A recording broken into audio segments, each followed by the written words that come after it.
Особено ми е драго што за прв пат и јас имам можност да модерирам еден настан кој што произлегува од неколку соработки. Практично сите овие соработки на некој начин за мене представуваат испојување на неколку идентитети кои ги негувам во изминативе години. Оваа денешна дискусија произлегува од една идеја на зборци со која јас аплицирав на проект од Македонското здружение на млади правници, кој што беше проект за родова еднаквост, активизам, демократија и така натаму.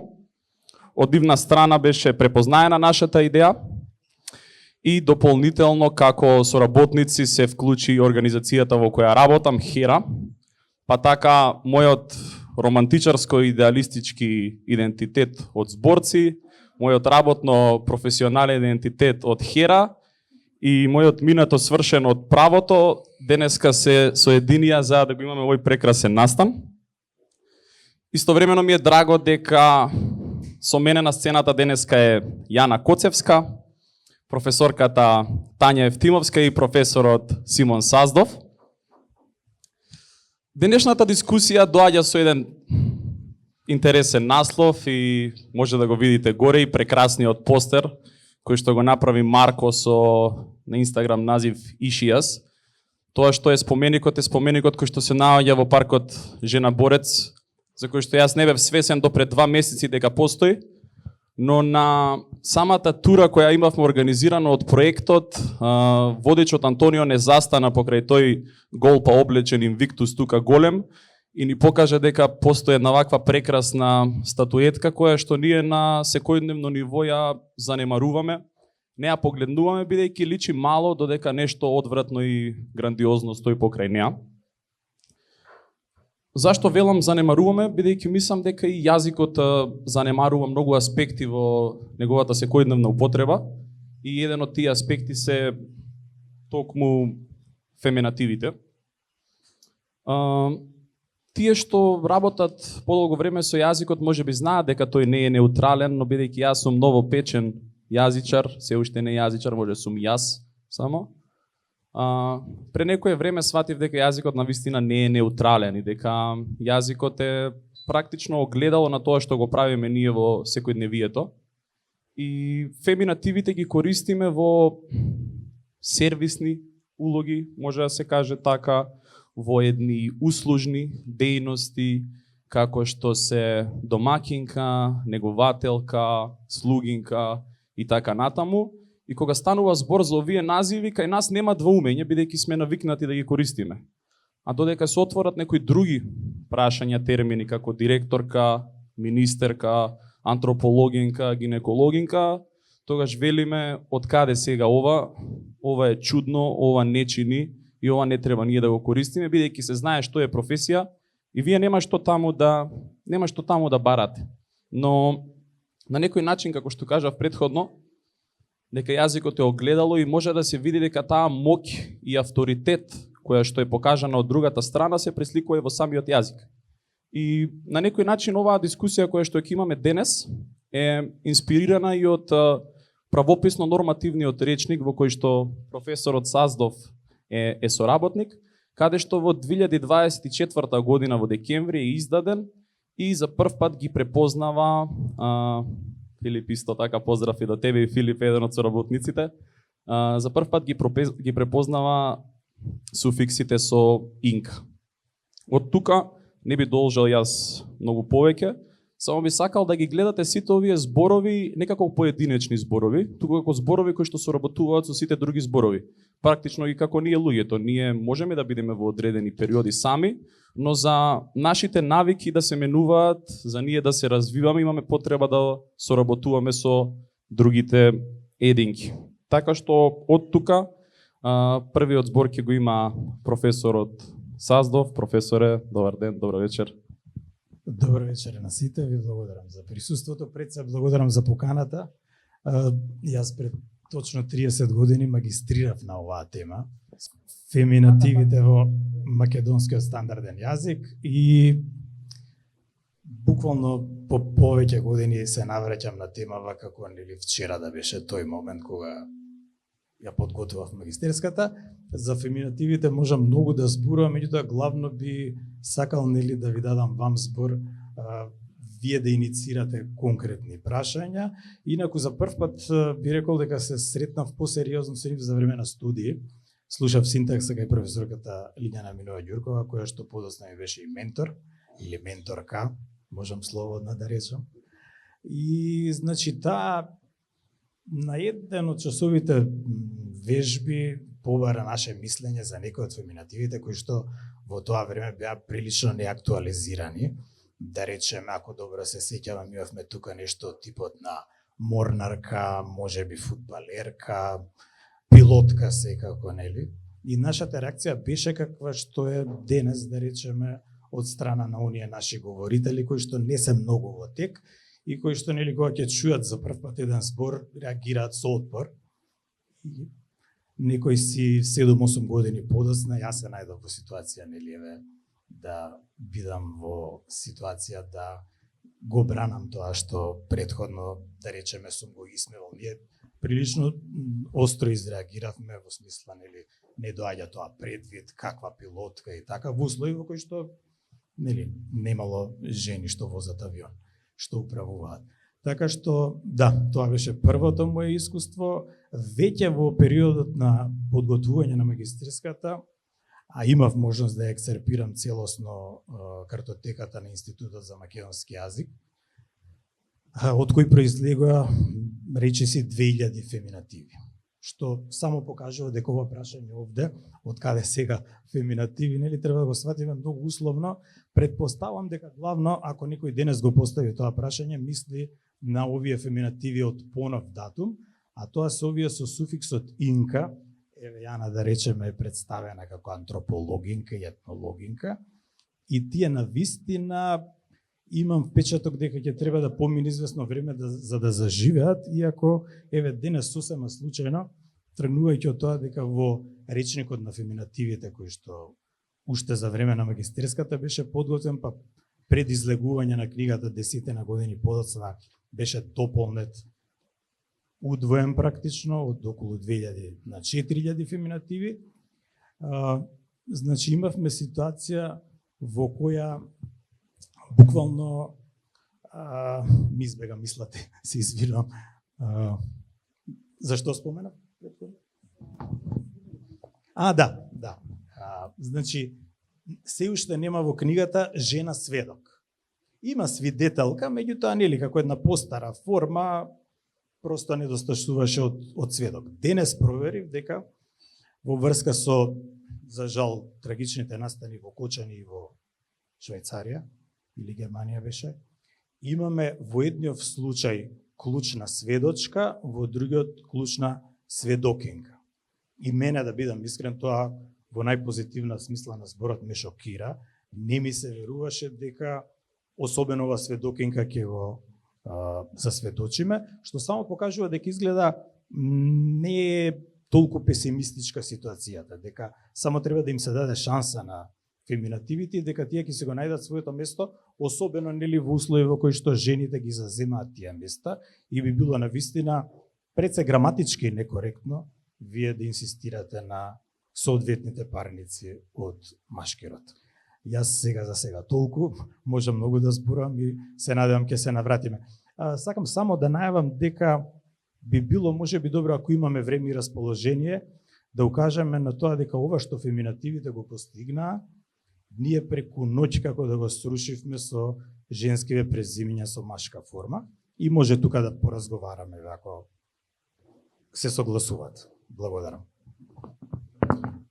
Ви благодарам, професоре, за ова, и мислам дека делот со навиката е многу важен да се напомене во целата оваа приказна, бидејќи ние имаме една таква непријатно авторитарна позиција каде што мислиме дека кога даваме нешто дека е одземено од некое друго место, и тоа мислам дека е еден симптом на целото наше општество, не само на ова прашање, туку и на многу други прашања кои ги работиме, поврзани со дискриминација, со малцинства и така натаму.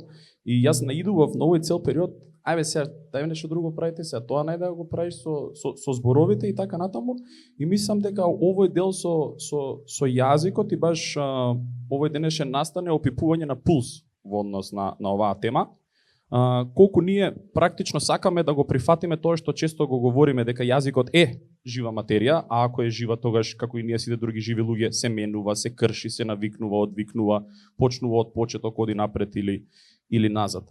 Така што ќе одиме сега малце назад во периодот на Југославија, во кој што период е издавано едно прекрасно списание под името Македонка. Јана со Циник има многу интересна читанка и тука имаше соработка помеѓу Тит и Хера и тоа е навистина прекрасна приказна која што може да се прочита, да се види и уште поубаво е тоа што во таа приказна вратите многу полесно се отвараат отколку некои други прашања и сметам дека нашето општество и таму го опипуваше пулсот и дека има одредена подготвеност на овие теми веќе да не бидат теми на маргината, туку да бидат теми на секојдневието. Па би сакал, Јана, да ми раскажеш дел околу работата, истражувањето на Македонка, а и дополнително, ако сакаш, може да се надоврземе понатаму, бидејќи денеска е, односно јуни е месец на гордоста, да се надоврземе на некои прашања со кои се соочува и квир заедницата во однос на јазикот и така натаму. Можеш слободно да почнеш, па ќе се надоврзуваме. И само ова за публиката, таму има еден микрофон, тоа е микрофонот за прашање понатаму кога ќе дојдат, можеби нема некој да сака да стане, ама мислам дека од кога првиот ќе го скрши мразот, ете гледам дека е Андреј таму, па може и он ќе помогне во однос на тој дел. Можеш да повелиш, Јана. Фала, Виктор, пред се фала за поканата и фала ти за тоа што го организираш сето ова. Сметам дека е многу важно и ми е многу драго да сум заедно со вас тука на овој панел. Уште пред да почнам, јас само да се дистанцирам од тоа дека не сум јазичарка, немам експертиза во лингвистика и слично, така што ќе говорам од некое моје искуство за тоа што сум работела на некои проекти, како овој што го спомна Виктор, и за тоа што сум дел од некоја си, да речеме, сцена културна или пак дел од некакви активистички кругови во Скопје и во земјава. Па пред да почнам да зборувам за Македонка и за тие проекти во кои што сум учествувала, сум ги иницирала заедно со мои соборки, феминистки. Да, сакав да кажам дека иако сум овде најавена како етнологинка и антропологинка, всушност мене на дипломата ми пишува дипломиран етнолог и антрополог. Еве тука и мојата професорка да потврди. Меѓутоа и покрај тоа што така е запишано, тој факултет ме научи дека всушност јазикот е една многу жива и динамична категорија, дека е феномен кој што е склон на промени и сметам дека треба да се менува и дека е добро да се менува.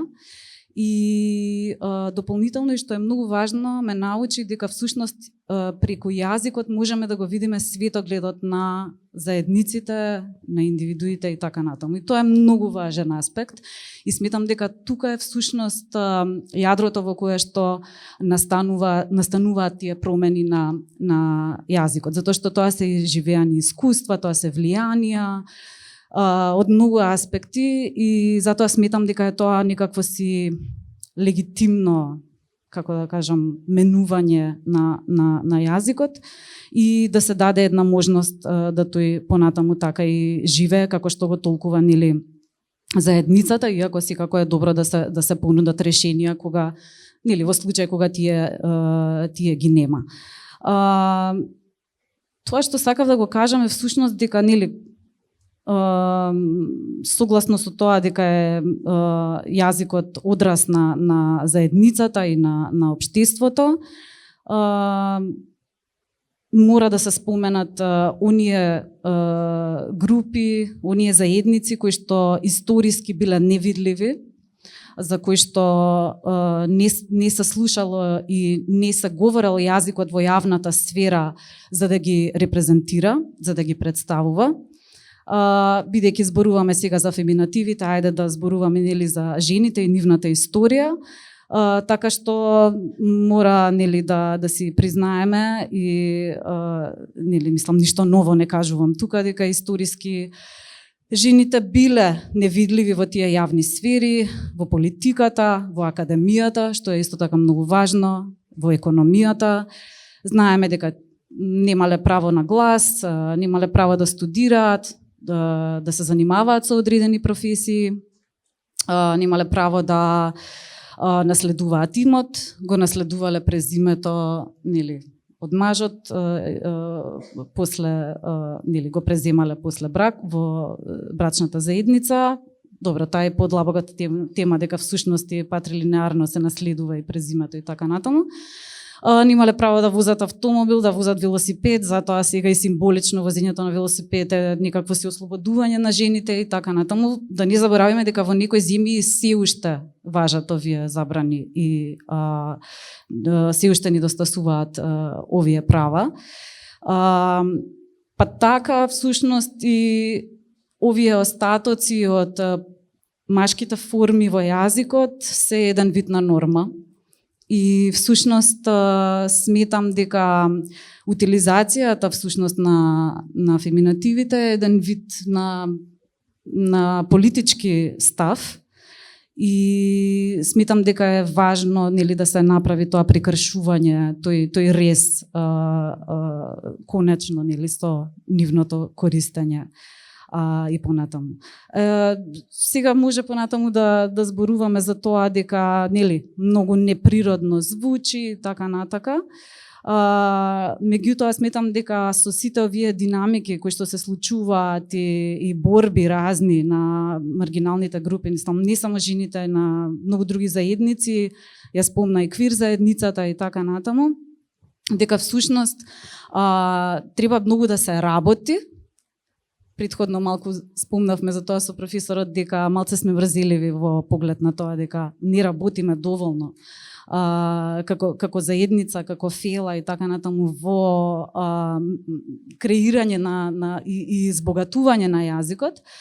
Меѓутоа сметам дека е тоа вистинскиот, како да кажам, начин за формирање и развиток на овие, нели, струи каде што феминативите конечно нема да бидат нешто необично, нешто страно, нешто ненормално и така натаму, кој што одсекуваат од тоа што е општо прифатено како норма. Така што не знам, ова е мој кус вовет, може понатака, нели, да си продолжиме со разговор. Ти благодарам, Јана. Во однос на овој дел со навиката, за еден јазик кој што пее песна стариот Џумбушлија, не мислам дека е толку проблем и да негува зборка како антропологинка. Така што во тој дел мислам дека навистина работата е клучна и нашето покажување во точните формати на зборовите. Мислам таа е една од причините која што приказната на зборци зема едно здраво место во општеството. Мислам дека добро беше презентиран зборот на социјалните медиуми и со самото тоа некако почна да инфицира се повеќе и повеќе луѓе да зборообразуваат, некои си поигруваат со тоа и го исмеваат, но не е важно. Сакам да кажам дека зборообразувањето како механизам, како навика, како алатка, дека се покажа дека функционира во многу интересни формати. Тања, јас со феминативите искрено се запознав во малце постручна форма кога прв пат те гледав тебе пред 2,5 или 3 години на еден телевизиски настап, мислам дека беше на телевизија 24 и мислам дека бев многу подалеку од овие аргументи кои што ги имам сега. Особено за делот борец-борка, бидејќи ние бевме зборци, сега е добро, еднаш сте множина, ама два пати сега сакате да бидете зборци.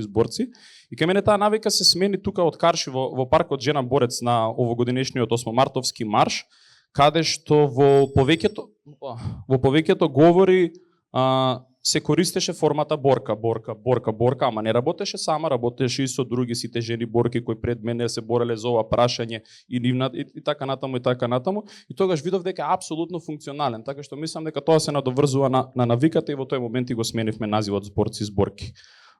Тања, мене ме интересира пред 2,5 години, кога беше таа фаза, мислам, кога се појави, кога разговараше, практично кога јас те видов, каква беше тогаш климата? Дали мислиш дека денеска имаме една подобра позиција да ја комуницираме темава или отпорот е се уште ист?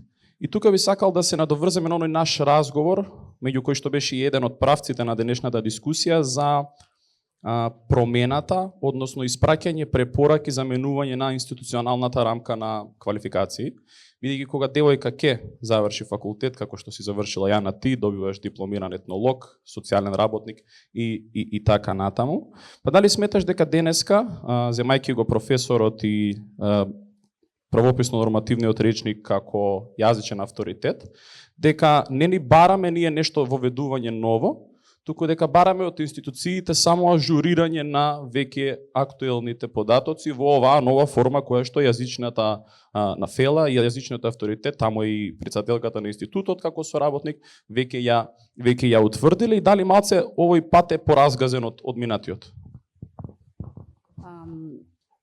Јас веројатно тогаш сум зборувала во врска со 8 март. Ме прашувала нели за феминативите токму поради празникот. И сега за да ти одговорам, сакам малку и да се навратам на една поинта Јана што ја направи, бидејќи ме потсети. Денес со учениците го работевме расказот Човекот во футрола на Чехов. И таму има еден лик, Беликов, кој што го критикува својот колега по историја затоа што возел велосипед пред учениците, а не само што тој возел велосипед, туку возела велосипед и неговата сестра. И го читаме тоа денес со децата, тие се 3-та година, и разговараме за ова, ги прашувам што мислите, зошто возењето велосипед на колегата и на сестрата на колегата е толку скандалозно за Ликов Беликов, кој што е нели човекот во футрола и се му е во футрола и во надворешниот изглед и во размислувањата. И тие се чудат, не им е јасно, сега го следа диалогот што го прави Беликов таму и попувањето што му го кажува на својот колега, ама просто не им е јасно зошто возењето велосипед би било проблематично, затоа што ликот вели, па уште и вашата сестричка вози велосипед, како е можно една жена, девојка да го прави тоа. Зошто го нагласувам ова? Затоа што нештата се работа на ментален склоп. И затоа што како што во царска Русија при крајот на 19-тиот век за еден лик било конзервативен лик до душа, било незамисливо една жена да вози велосипед, така денес е незамисливо да критикуваш некого за таква еколошка свесност, за свесност за нели физичка активност, за возењето велосипед без оглед од кој пол е тоа лице.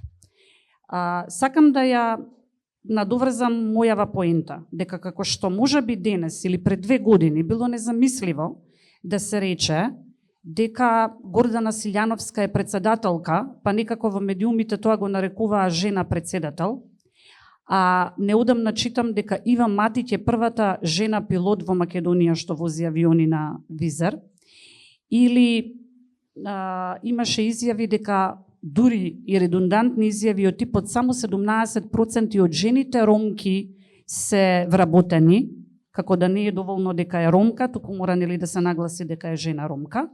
Така мислам дека за некое време, јас се надевам догледно, ќе биде смешно што ние сме имале резерва и сме се пристеснувале во употребата на возачка, пилотка, председателка, па дури етнологинка, што еве и мене, признавам наискрено, се уште ми е чудно. Јас едно време, веројатно пред тие 2 години, бев заговорник на тоа дека слободно може да се искористи формата, феминативната форма што е хомоним со придавката, па да биде етнолошка, педагошка или не знам, дури хируршка, затоа што исто така имаме жена работничка, имаме и работничка хала, имаме ученичка книжка и ученичка нели во средно училиште нека е.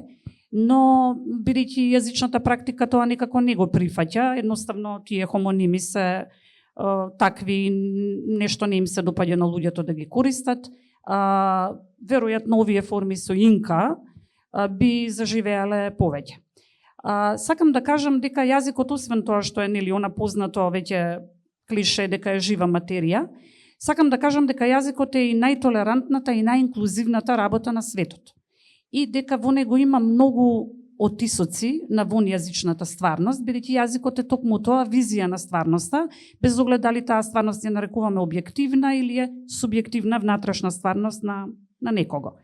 Така што постоењето на феминативите е секако показател на таа родова рамноправност и родова свесност или сензитивност на едно општество.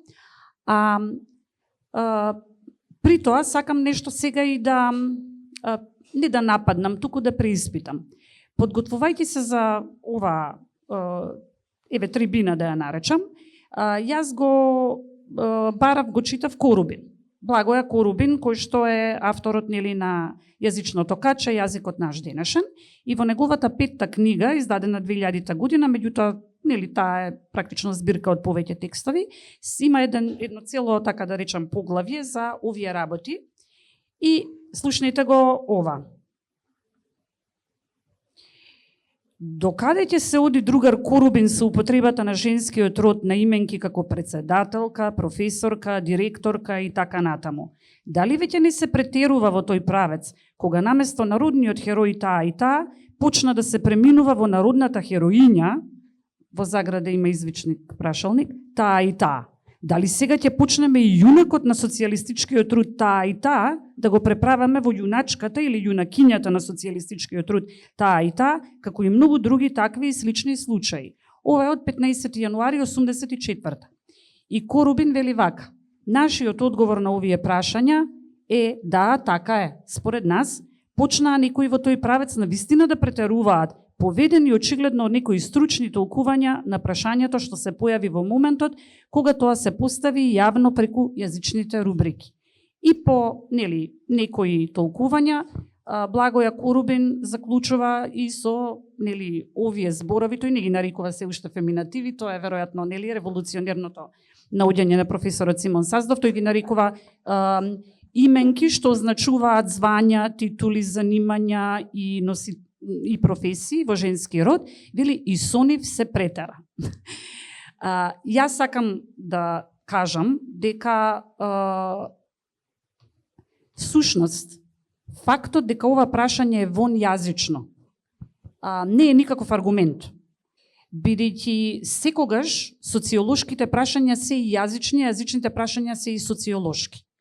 Според мене, тој фронтален пристап дека именките што означуваат вршители на некоја дејност или професија и притоа се однесуваат на жена, треба апсолутно да добијат родова определба. Според мене тоа не е никакво јазично силување или искриво колчување на стварноста, туку е единствен можен пристап.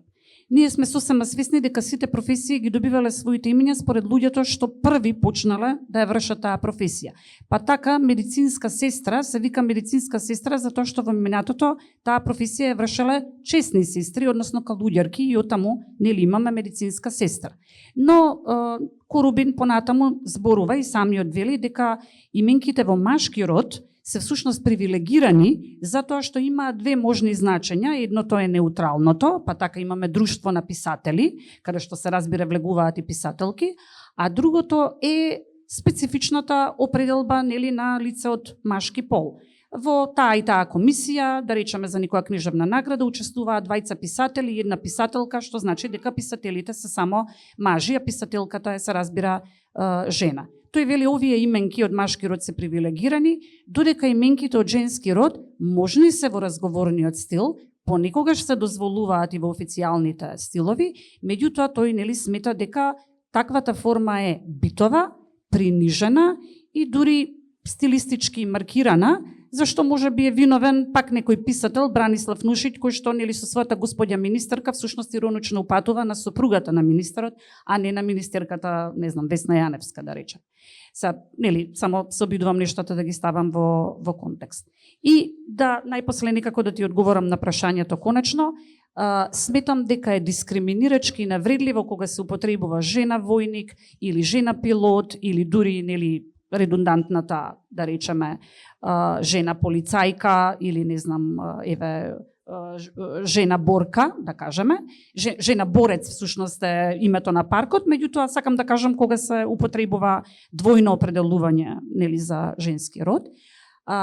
Иако понекогаш навистина отпорот кон феминативите најмногу доаѓа од самите жени, тоа од жени кои што се образовани, професионални, нели во некоја професија, токму затоа што тие не би сакале преку употребата на таквиот феминатив да се стави нагласокот на тоа дека се прво жени, а потоа професионалки.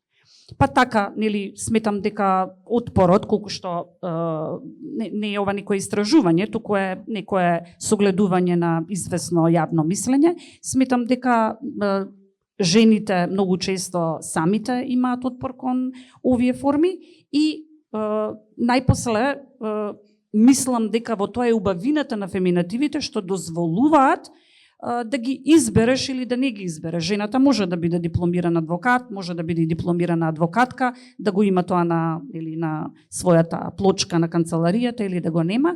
Ми се чини дека тоа е и можноста, нели понатаму се повеќе и повеќе да се прифаќаат феминативите. Ти благодарам многу, Тања. Делов со адвокатка ми е многу сладок, имам една приказна со сестра ми кога работе во минато свршениот идентитет адвокатура. Си одам на работа, си доаѓам дома после работа и викам, колку е добра адвокатка што работам со неа, ми знаеш колку ми помага, ги разбирам сите работи и тоа што сум го пропуштил на факултет, зборам, и она ми вика, адвокатка? Викам, да. Па тоа вика, не си само ти као адвокатка, може и адвокатка да биде, имаше 6-7 години, само како приказна беше многу сладко, да сакам да го споменам. Професоре, ќе се вратам кај вас и ќе се обидам да не е долго прашање, ама мислам дека ќе биде така да обидоте од старт неуспешен.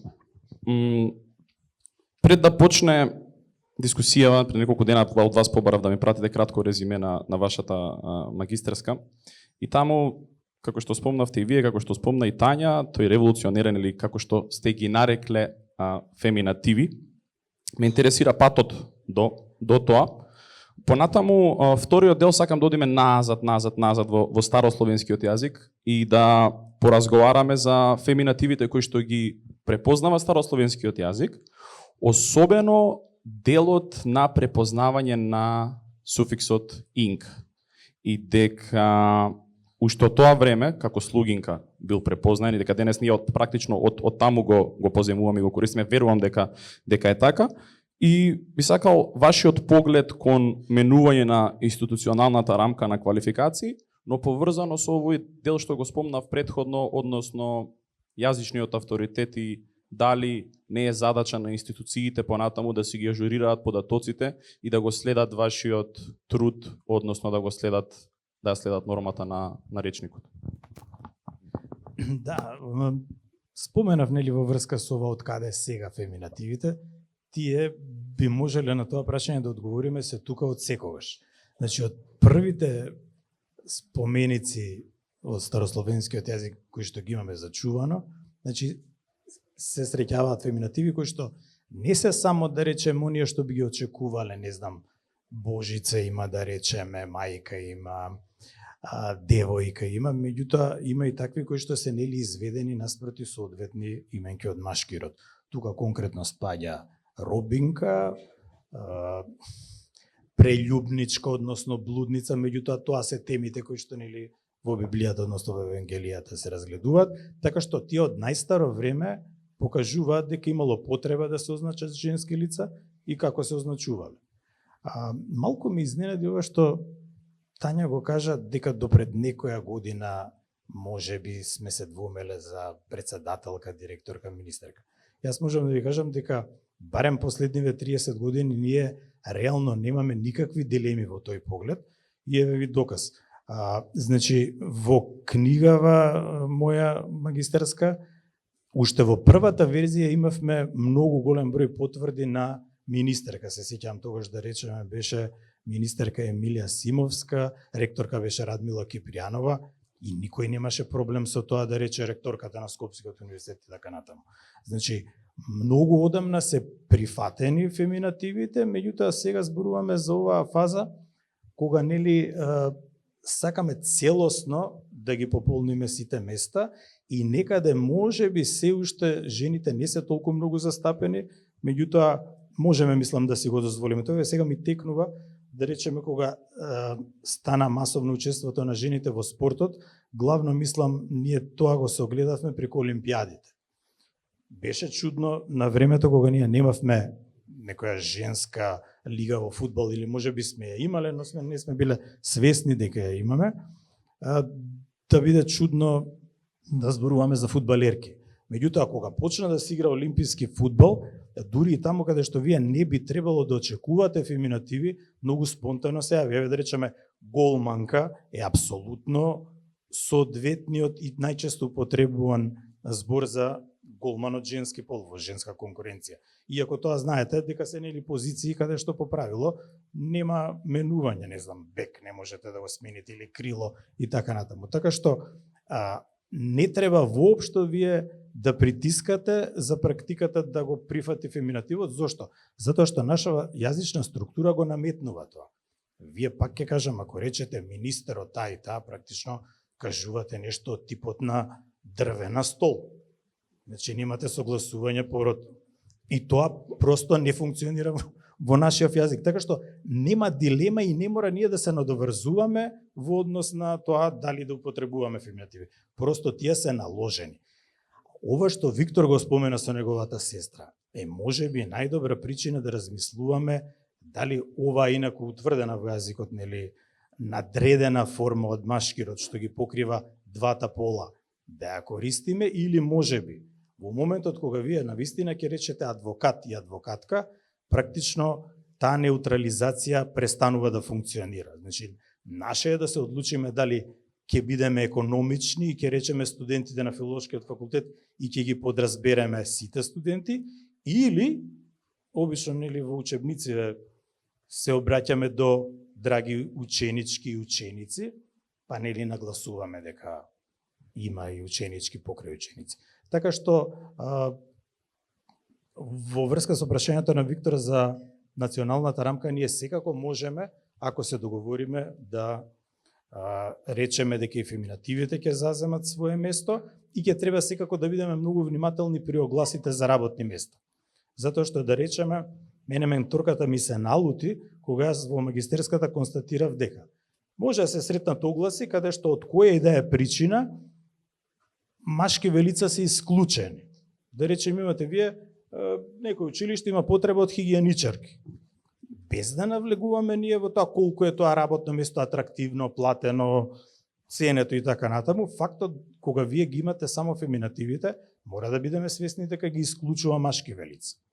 Така што со една таква предпазливост ние можеме секако јазично да го решиме ова што Виктор го споменува.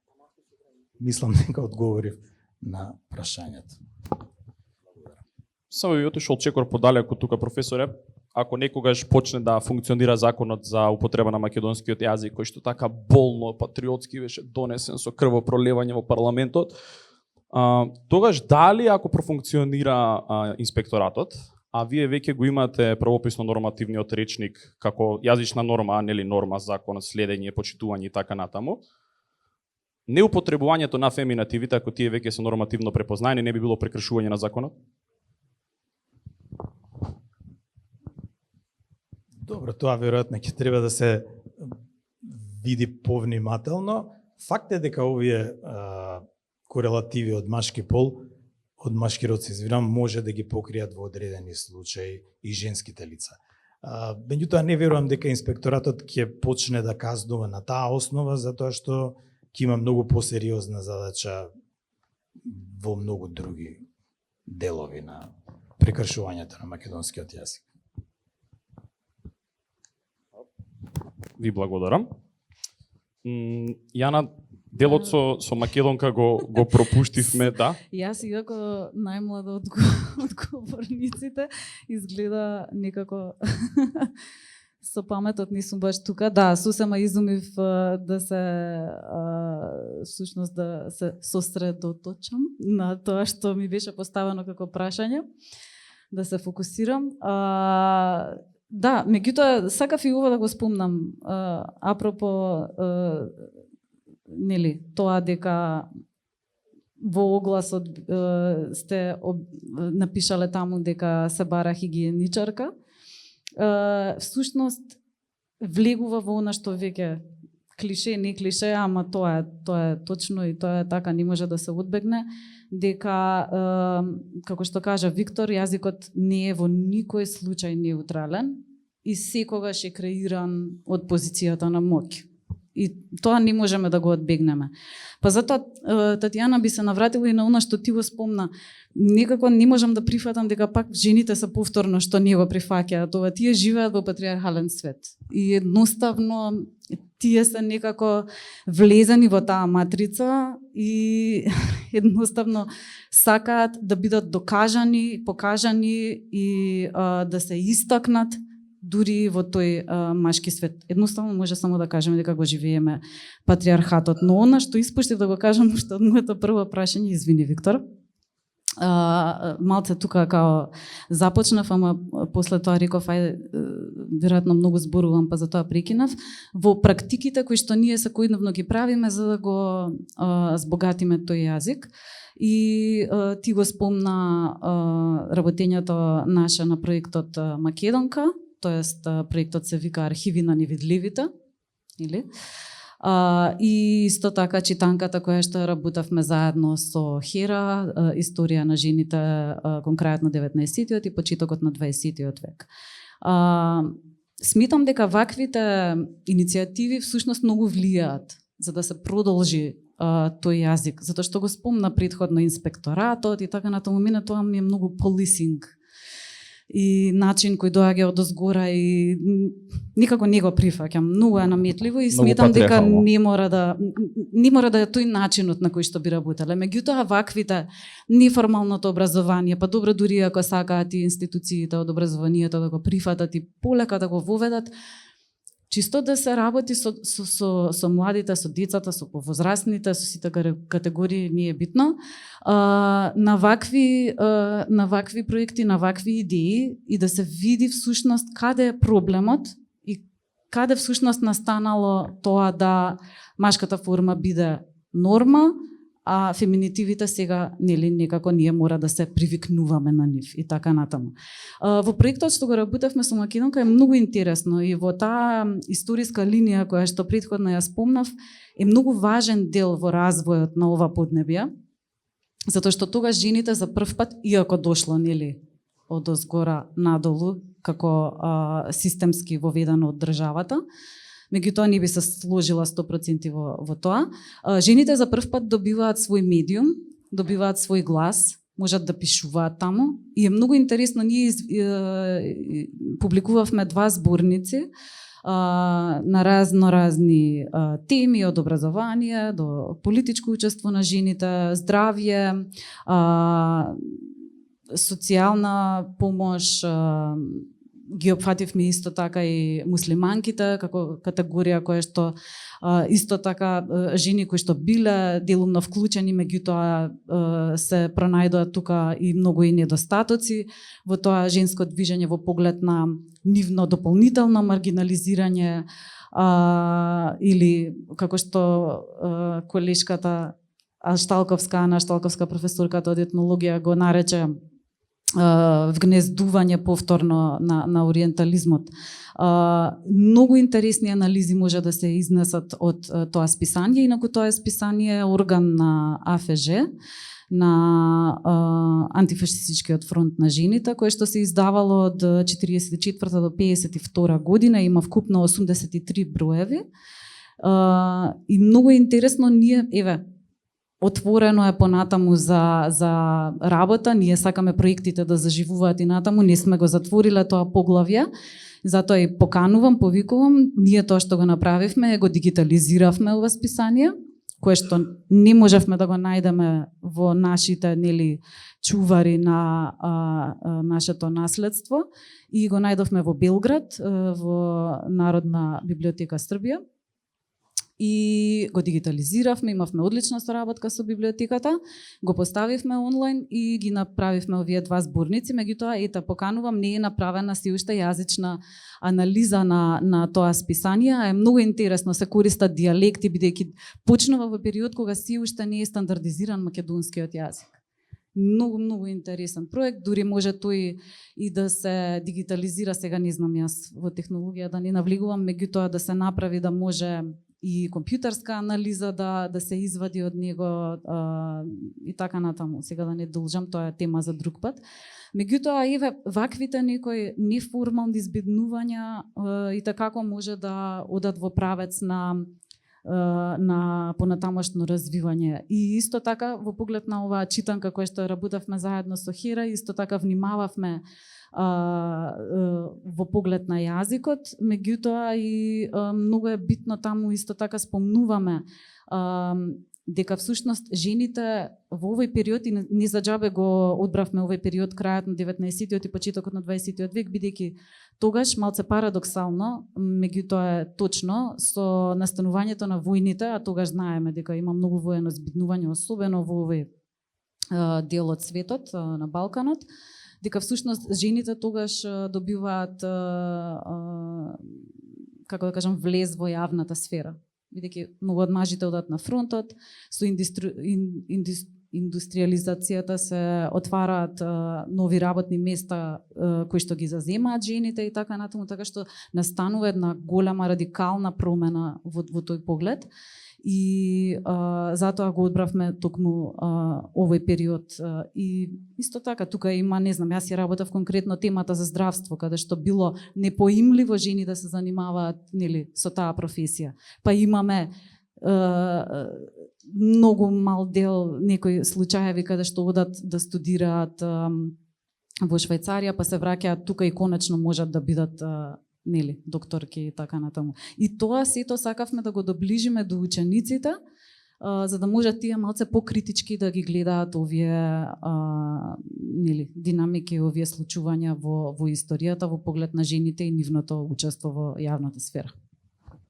Ти благодарам многу, Јана. Да, слободно, да. Прашањава само кратко, бидејќи всушност тогаш кога мене ми се обратија да ме прашаат за употребата на феминативите, беше колебањето во медиумите дали Гордана Силјановска-Давкова да се нарекува председателка или жена председател.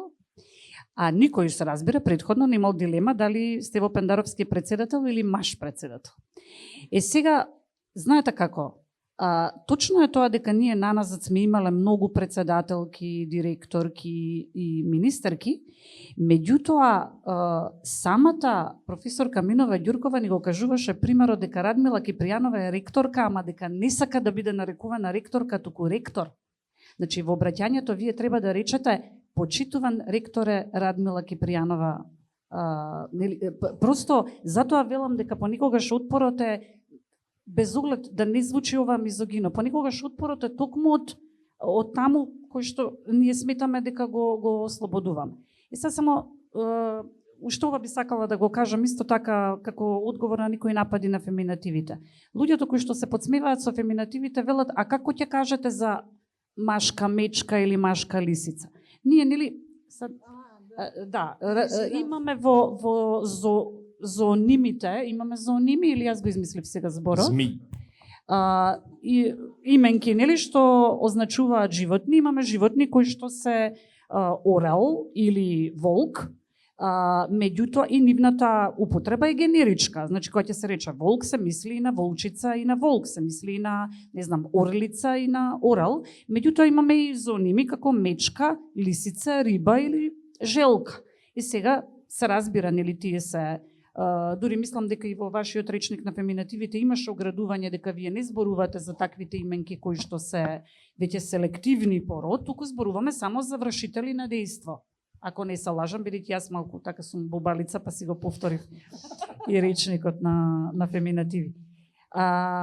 Сакам да кажам дека тие луѓе што, нели, тоа им е аргументот, дека во јазикот има такви зборови кои што не поднесуваат менување по род, дека тоа не повторно не е аргумент кој што е јазичен, туку станува збор за професии, човечки, општествени. Дури сега и исто така Јана ме подсети. Значи ние велиме нешто е природно во јазикот, нешто не е. Се е природно ако го прифатите како навика, исто како што во природата никој не може да рече ова е природно, ова не е, бидејќи многу нешта ние ги нарекуваме природни само затоа што така сме се договориле како општество, како систем и сега тоа е природно.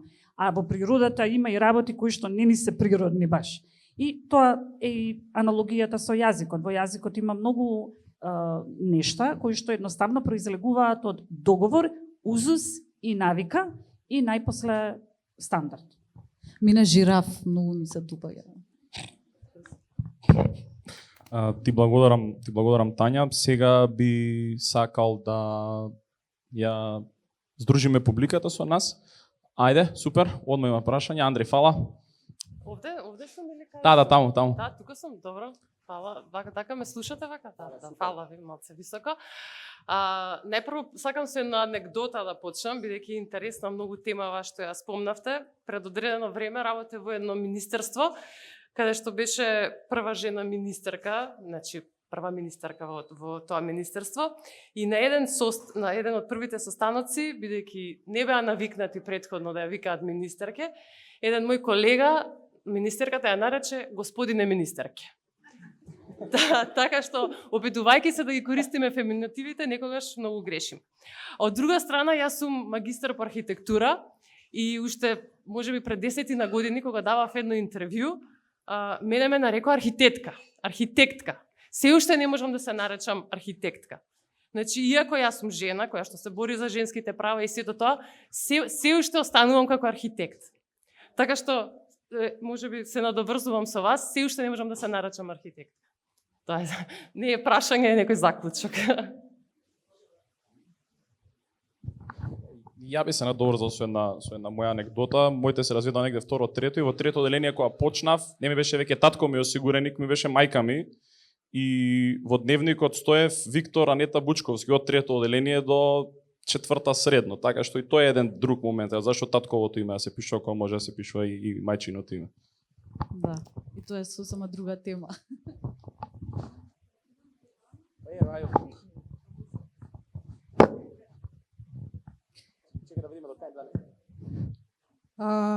Зборувавте за парадоксот на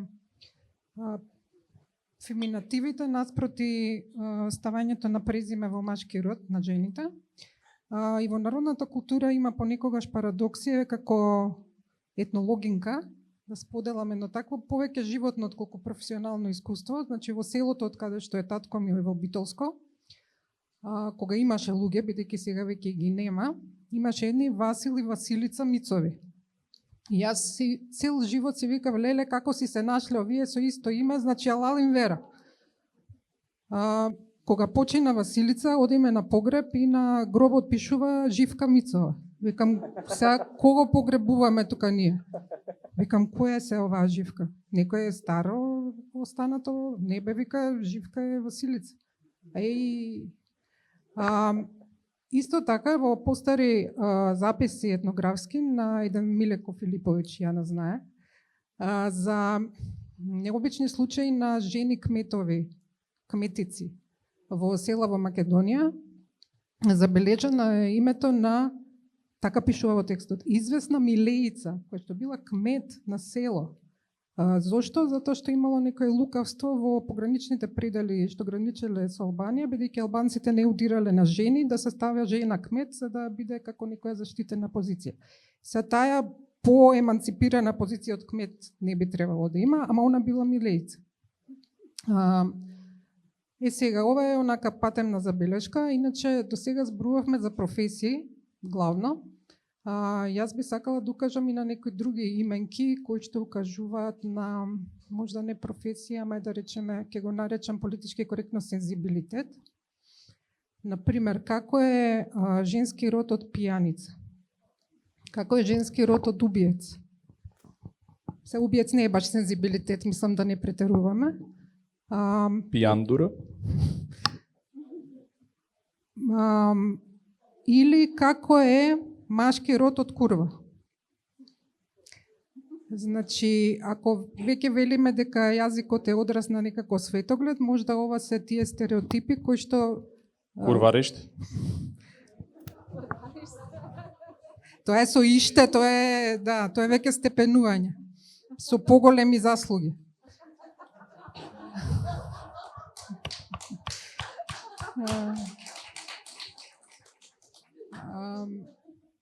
Значи, ако веќе велиме дека јазикот е одраз на некако светоглед, може би токму овие како да кажам, статистички стереотипи дека нешто повеќе му личи на мажот, а нешто повеќе на жената, игра улога во тоа, но сепак мислам дека и не треба да се претерува во тоа дека јазикот е директно огледало на одреден светоглед, бидејќи има јазици каде што воопшто нема родови, граматички родови зборувам, како турско-алтајските, естонски, унгарски, не знам, фински, јапонски, како? Па добро има... Нема? Добро, нема. Да, само во личните заменки има, но нема во именките. Освен heiress, или наследничка, duchess, тие убавите работи. Значи, што сакам да кажам, ништо особено. Ова со курвариште засени се.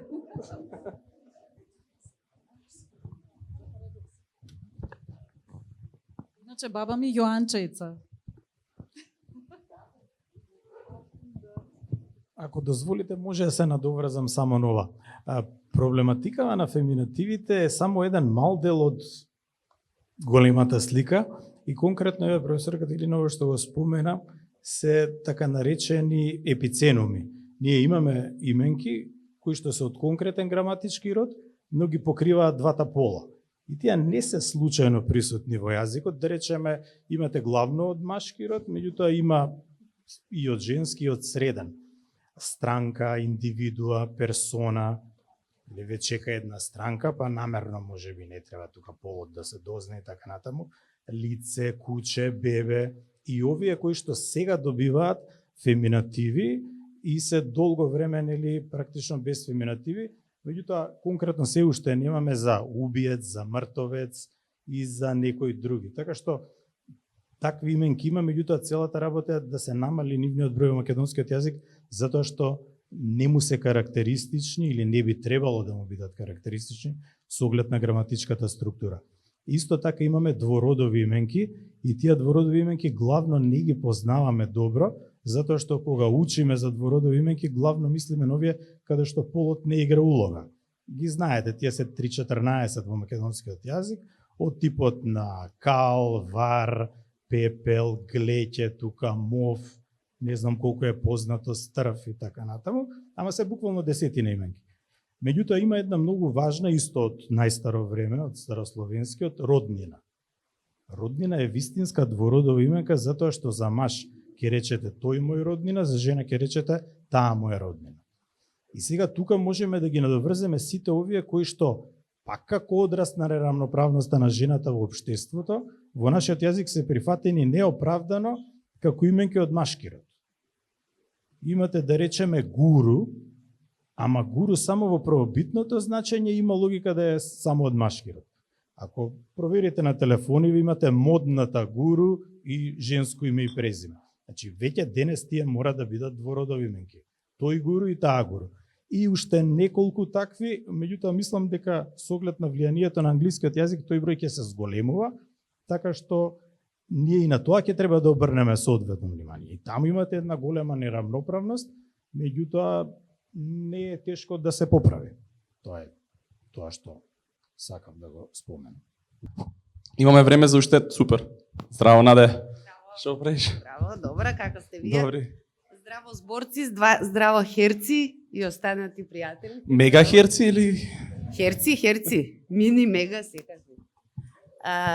Јас би сакала да се надоврзам, ја сум социјална работничка, иако понекогаш од инаец се представувам како социјален работник, затоа што исто така ја почитувам и сум толерантна кон флуидната природа на луѓето, нели? И ние сите тука предпоставувам повеќето поделиме тоа мислење дека можеме да се доживуваме различно и различно да се представуваме, иако сум феминистка по убедување, сметам дека дозволено и треба да се дозволи секому да го доживее и така презентира својот род, дури во својата професија. А би сакала да се осврнам не на феминитив, туку на една случка од неодамна, каде што е јасно изразено колку патриархатот е суптилен, подмолен и жилав во употребата на јазикот, дури кога и во прв план е жената. Присуствував на тркалезна маса која беше на тема за ментално здравје во перипарталниот период. Перипарталниот период, за едно објаснување, го опфаќа периодот на бременост и првата година по бременоста. И беше одлична темата и одлично е да се адресираат тие прашања, баш заради добробитта на жените, но конечно сите ние учесници, професионалци на таа конференција, почнувајќи од организаторот, во својот вокабулар го користеа, јас исклучив тука, зборот мајка. Што значи тоа од таа патриархална перспектива што го следи јазикот, а всушност е социолошка, идеолошка, па конечно и политичка димензија на општеството. Значи, во таа конференција практично беа исклучени сите жени кои во својата бременост од различни причини ја изгубиле својата бременост, абортирале не по нивна волја многу често, имале мртво родено дете или во првата година се случила ненадејна смрт на детето. А зборувавме за добробитта и менталното здравје на жените, значи на мајките. Значи сите оние не мајки, што не станале мајки, беа исклучени од нашиот фокус и тоа е пак низ јазикот, низ употреба на јазикот, исклучување на одредена категорија на жени. Иако немаше никаков проблем дека употребивме именка и жена, и женска природа, и жени во општеството. Ама, само како мајки, испаѓа дека тие заслужуваат одреден фокус и третман во општеството, што е пожелен и што е за нивно добро. Значи, не мајките не се важни. Така да, тука феминистичката перспектива всушност треба да е поприсутна на употребата на јазикот. Не само во лексичка смисла, него и во смисла на политичка и идеолошка природа. Благодарам.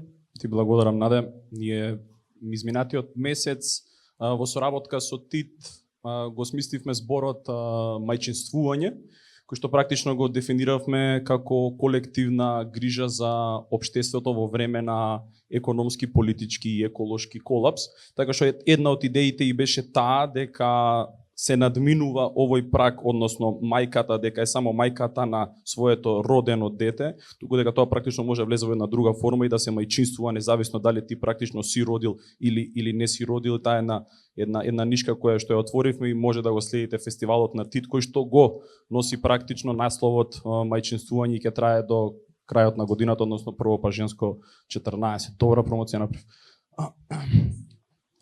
Дали има, може да уште, Ајде може уште тие две прашања и мислам дека ќе треба полека да затвараме. Слободно може да одговорите на микрофон.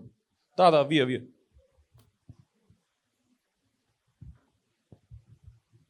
Сакам само забелешка на претходниот термин што го кажавте, мајчинствување.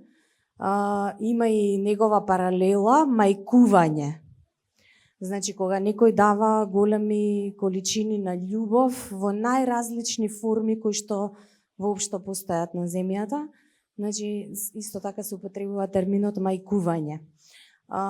Сакам да поставам прашање во однос на терминот феминатив, со оглед на постоењето на типови на зборови, синоними, антоними, пароними, хомоними, поради која причина е употребено феминатив, а не да речеме феминим.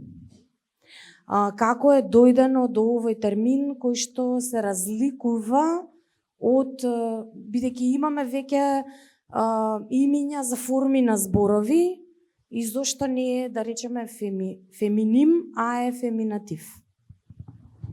Ајде, професоре. Да, јас сосем изумив, пак да му се извинам на Виктор, дека меѓу другото ме праша и за терминот феминатив. Значи, како што може да заклучите, пред 30 години мојата магистарска во добра мера беше еден пионерски потфат.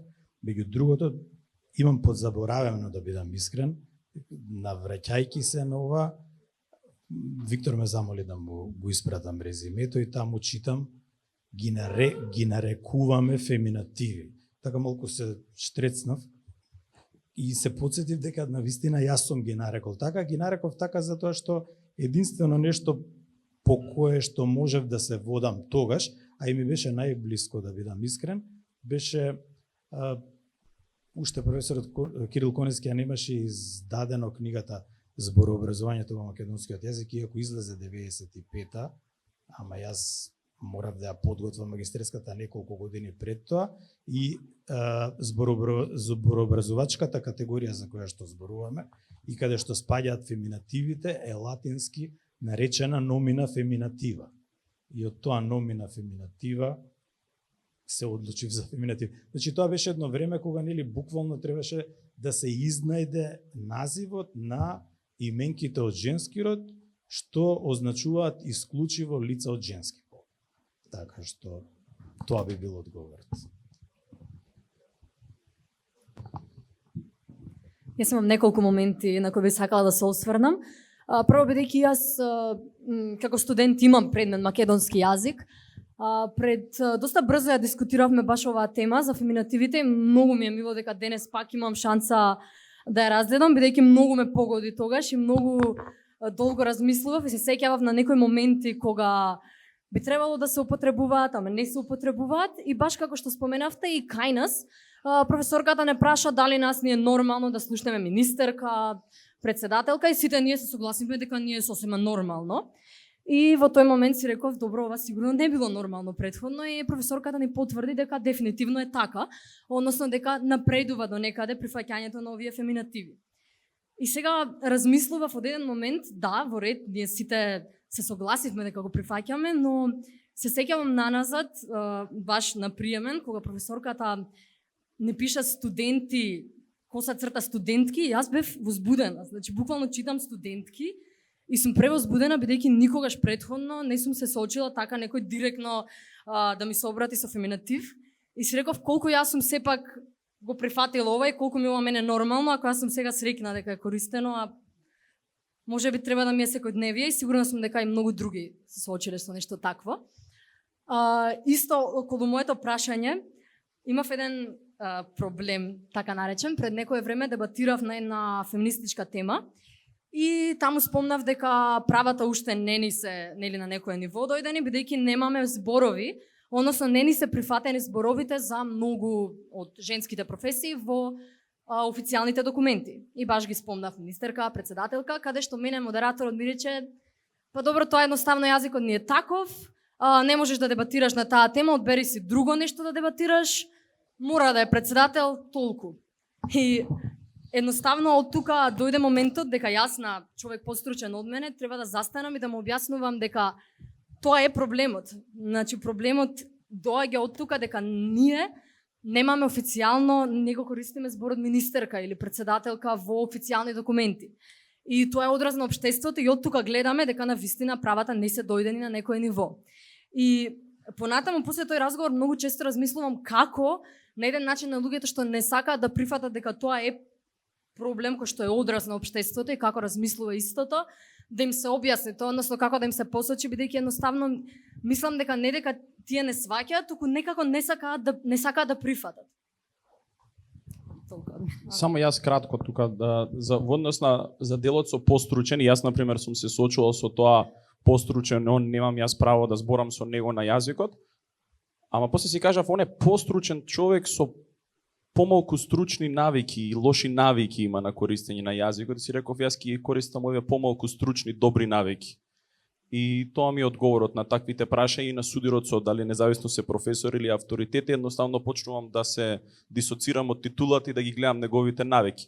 И ако се неговите навики конзервативни, он во основа не ја разбера живата материја на јазикот, иако е стручен. И врз основа на тоа понатаму дискусијата станува делумно деликатна, во зависност дали ќе му ја повредиш суетата или не, но и тоа е за тебе здраво за да си ги рафинираш аргументите, така што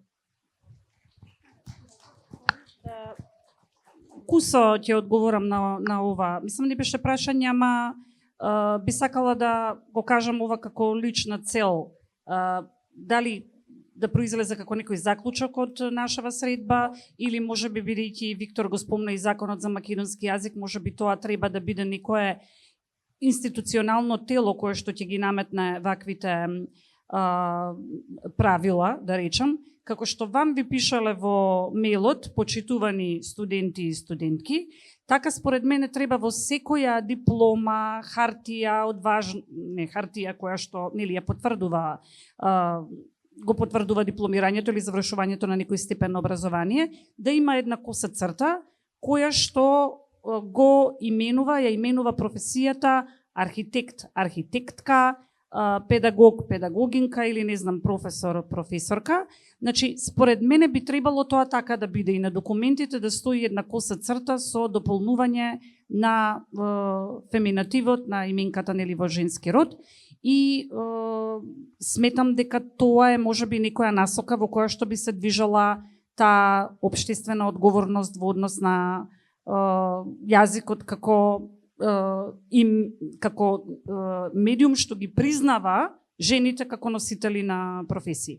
Сега дали тие понатаму тоа ќе го користат, дали личниот афинитет тука ќе биде во потпишувањето на документите присуден, навистина не знам, треба да се остави или да се види како ќе се развива таквото правило. Ти благодарам, Тања.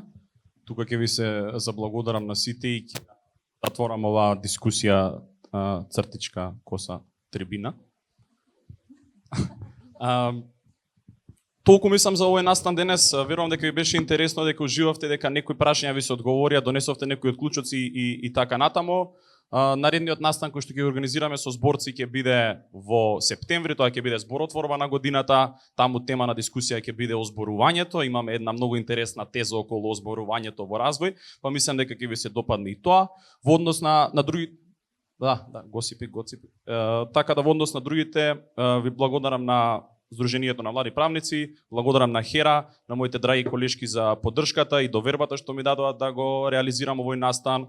Благодарам на Лабораториум и на сите останати во тимот на зборци зборки. Ви благодарам и на вас и имајте убава вечер.